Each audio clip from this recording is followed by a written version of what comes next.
The rank of a matrix A written as rank of A is equal to the number of pivots in an echelon form of A. ये देखिए और आसान कर दिया। जितने किसी echelon मैट्रिक्स में pivots होंगे, echelon की बात हो रही है, reduced की नहीं हो रही। जितने किसी मैट्रिक्स में, किसी echelon मैट्रिक्स में pivot elements होंगे, वही कि उस मैट्रिक्स का रैंक होगा। फॉर एग्जाम्पल ये ऊपर हमारे पास क्वेश्चन था, कोई क्वेश्चन में आ जाए वापस, ये 3 जो दिए हुए थे। अब देखिएगा इसमें कितने पिवट्स हैं पहले मैट्रिक्स में, 1 2 3, फोर्थ 0 है, तो इसका रैंक 3 हो गया। इसमें पिवट्स कितने हैं, 2, तो इसका रैंक 2 हो गया। इसमें कितने पिवट है, 3, तो 3 हो गया। ठीक है जी, ये इसका तरीकेकार है।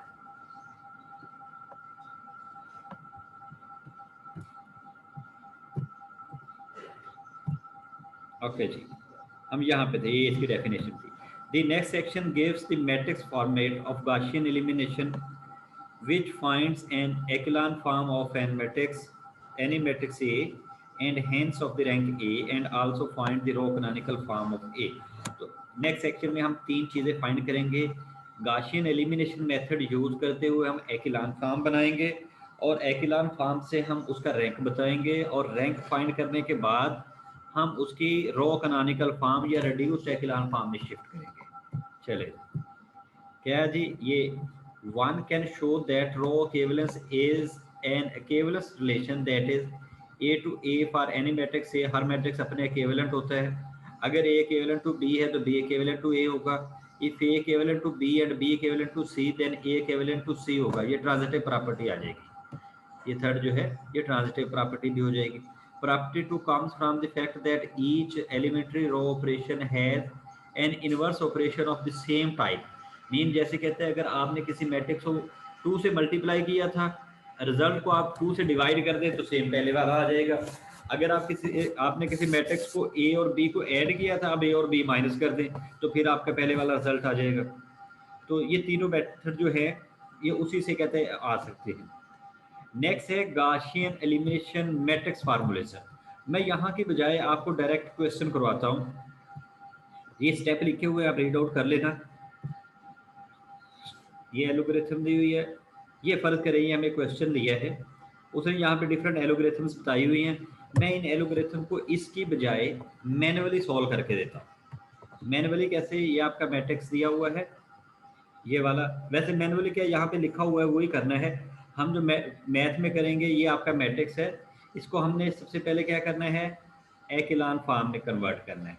यहाँ पे उसने जो लिखा हुआ है यूज एलोग्रेथम 3.3, वो वैसे बता देता हूँ। 3.3 क्या है आपका, ये जो 1 है आपने नेक्स्ट में इस मैट्रिक्स के साथ ये जो रिजल्ट आया, चले मैं यहाँ पे लिख देता हूँ, इसको लिखते हैं हम इस तरह, दिस इक्विवेलेंट फॉर्म, ये पूरा मैट्रिक्स लिखो, ये मैट्रिक्स एज इट इज।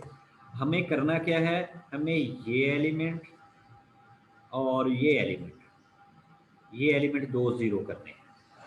ठीक है जी, तो इन दो को ज़ीरो करने के लिए मैं यहाँ पे लिखता हूँ R2 minus 2R1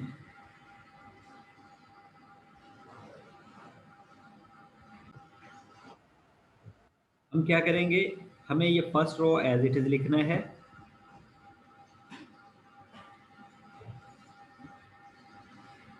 second row में मुझे यहाँ पे और यहाँ, सेकंड रो में यहाँ 0 चाहिए।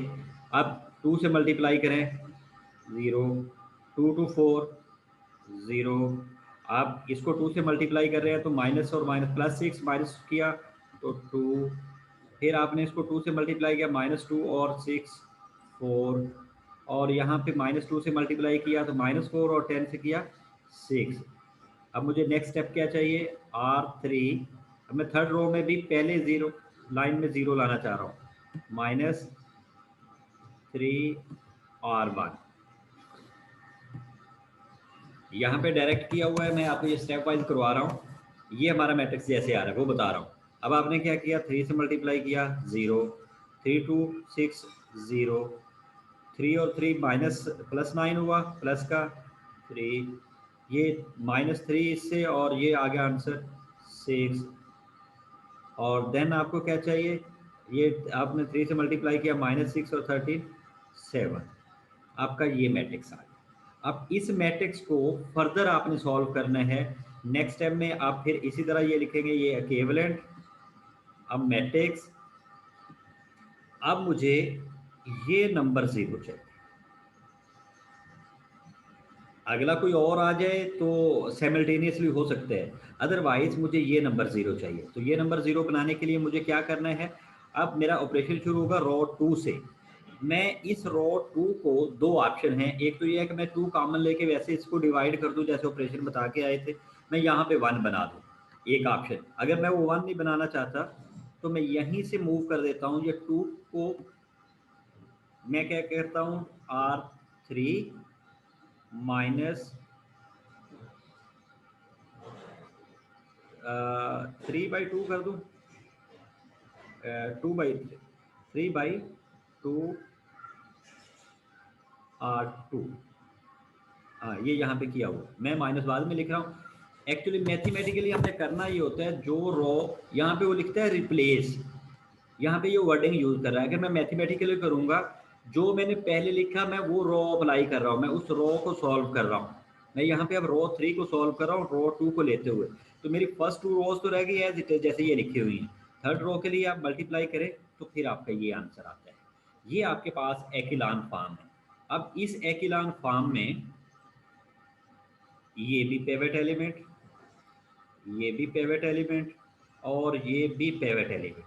तो कितने पिवट एलिमेंट हो गए, 3। इसका रैंक कितना आ गया, 3। ठीक है जी। अब इसको फर्दर हमने रिड्यूस करना है। हमारा क्वेश्चन ये था, जब हमने इसको रिड्यूस्ड एक्इलॉन में या रो कैनोनिकल फॉर्म में शिफ्ट करना है तो हमें क्या चाहिए, ये 1 होना चाहिए। तो मैं यहीं पे अगर करता हूँ, मैं 2 से डिवाइड कर देता हूँ सारे को, तो ये 1, ये 2 और ये 3। अब मैं इसको 0 करना चाहता हूँ, तो क्या करूँगा, मैं नेक्स्ट स्टेप में कर रहा हूँ, यहाँ पे रो 1 प्लस 3 रो 1, 3 रो 2, ये नंबर 0 हो जाएगा। नेक्स्ट पे किया होगा, मैं यहाँ पे बता रहा हूँ। अब फर्दर मुझे क्या चाहिए, यहाँ पे 1 करना है, तो मैं -2 से डिवाइड कर देता हूँ, तो ये मेरा 1 हो जाएगा। फिर मैंने इन 2 को 0 करना है, वो देखिएगा नेक्स्ट स्टेप किए होंगे यहाँ पे। ठीक है, इसने डायरेक्ट किया होगा, मैं आपको इस तरह सॉल्व करके दे रहा हूँ। यहाँ पे देखिएगा, ये देखिए वही बनाया, ये 1 था आपका, ये यहाँ पे उसने वो सारे लिखे हुए हैं जो मैं उधर करके दे रहा था। 1/2 पे डिवाइड किया, ये 3 वाला किया, वो सारा प्रोसीजर सेम उसी तरह। पहले स्टेप में उसने या इसको 1 किया, इसको 1 किया। अच्छा, हमें साइमल्टेनियसली चलना चाहिए। ये पहले इस रो को करके गए, मैं इसको करना चाहता हूँ, फर्क कोई नहीं पड़ता, आप जिसको पहले करना चाहें वो कर लें। तो ये आपके पास रिड्यूस्ड एक्इलॉन फॉर्म है। ये पूरे कॉलम के नीचे देखिएगा सारे 0, इस पूरे कॉलम में ओनली पिवट एलिमेंट, इस पूरे कॉलम में ओनली पिवट एलिमेंट। तो ये हमारे पास रिड्यूस्ड एक्इलॉन फॉर्म थी। ठीक है जी।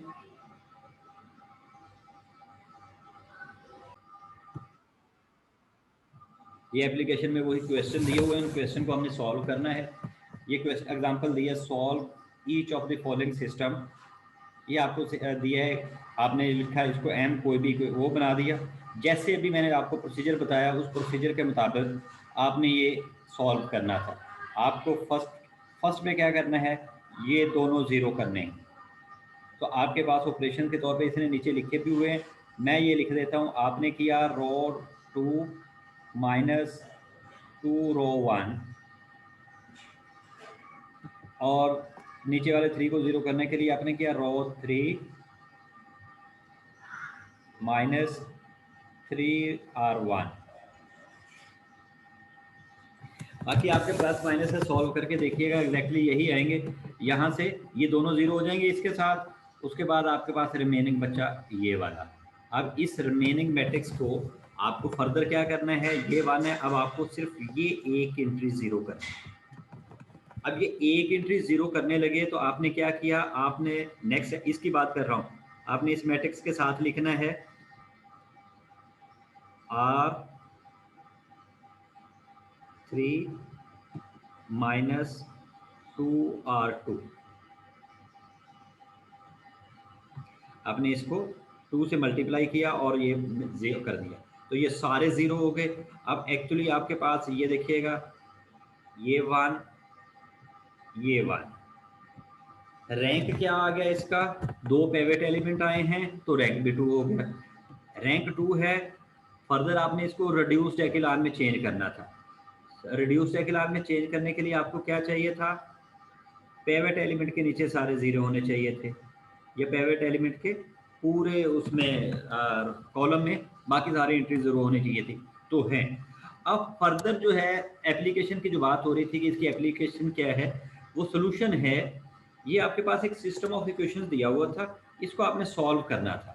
किस फॉर्म से कर सकते हैं, रिड्यूस्ड एक्इलॉन से करेंगे तो ज़्यादा बेहतर है, उसमें आपका डायरेक्ट आंसर आ जाता है। अब देखिए 3 इक्वेशन थी, 3 में से 2 रह गए, अननोन कितने हैं, 4। तो आपके पास टर्म बच गई x1 plus x2 minus 10x4 is equal to -9 and x3 minus 7x4 is equal to -7। तो ये आपके पास 2 इक्वेशंस आ गए इन इक्वेशन के, ये सोल्यूशन आ गए। आइए आपके पास इन्फिनिट सोल्यूशंस आते हैं, यहाँ पे आपको x2 x4 को वैल्यू देनी पड़ेगी, देन आपके पास आंसर आएंगे। आप ABC दे दें, नंबर दे दें, उसके हिसाब से आंसर आते जाएंगे। ये आपकी एग्जांपल है 3.12 का पहला क्वेश्चन, ए पार्ट हो गया। सेम इसी तरह बी करना है और सी करना है। देखिए किए होंगे इसने, ये बी पार्ट किया हुआ है, मैं सी कर देता हूँ, सी ज़्यादा बेहतर लग रहा है, छोटा सा क्वेश्चन है। उसका ये ऑगमेंटेड मैट्रिक्स, पहला मैट्रिक्स जो लिखते हैं उसको हम कहते हैं ऑगमेंटेड मैट्रिक्स। अब ऑगमेंटेड मैट्रिक्स में आपके पास कौन सी एंट्री करनी है, ये एंट्री और ये एंट्री 0 करनी है। अब पूरे मैट्रिक्स में देखिए ये आपको सोल्यूशन नहीं बता रहा कैसे कर रहा है, सिर्फ 0 कर रहा है, वो ऊपर आपको स्टेप बता गया। अब यहाँ पे ये 2 0 करने के लिए आपने क्या किया है, मैं वो दोबारा मेंशन कर रहा हूँ। ये 0 करने के लिए मैं इधर साइड पे लिख रहा हूँ, इस मैट्रिक्स के लिए आपने किया R2 माइनस 2R1, और यहाँ पे इक्विवेलेंट की या रो ऑपरेशन की साइन देते जाए। और नेक्स्ट क्या किया, R3 माइनस 3R1, पूरी रो को आपने 3 से मल्टीप्लाई कर दिया, तो ये आपके पास दोनों 0 हो गए।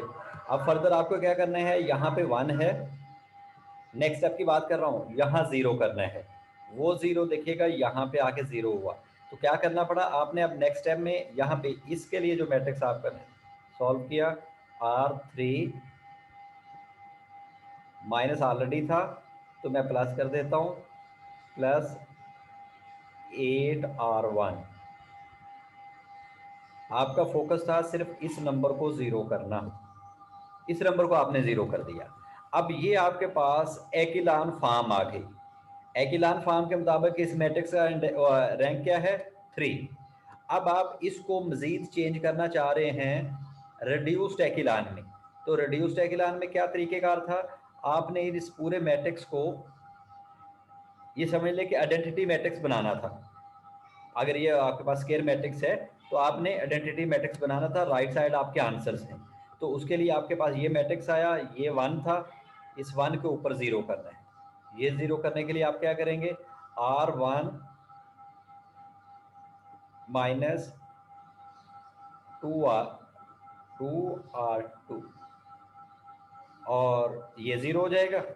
अच्छा, इसने थर्ड से शुरू किया, इट्स अप टू यू, आप थर्ड से शुरू कर दें, सेकंड से शुरू कर दें, बात एक ही है।